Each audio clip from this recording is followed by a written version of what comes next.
Hindi mga pinta, update lang tayo sa ating gagawin. Bali nag-a-apply tayo ng lakrix pati sa mga shield niya. Bali pakaliwa muna. Dahil natin mapakaliwa, kakounter natin siya na pakaliwa. Make sure na dahan-dahan lang yung hatod natin. Paunti-unti lang yung lagay natin sa paleta para hindi siya magtulo sa shields.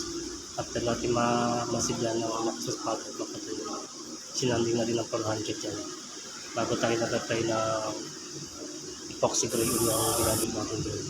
After ng epoxy gray, tayo mag-mix ang ating kulay international epoxy enamel ang nagagawin with catalyst at lacquer thinner. Ina-apply na natin yung ating final coating. Wow! Make sure na sakto lang yung hangin natin para hindi siya mag-cause ng bubbles. At medyo spot lang yung dalawa yung sa mga corner para hindi tayo magka-problema. Yan, pa-second coat na tayo dyan mga kapatid. At patapos na tayo dyan.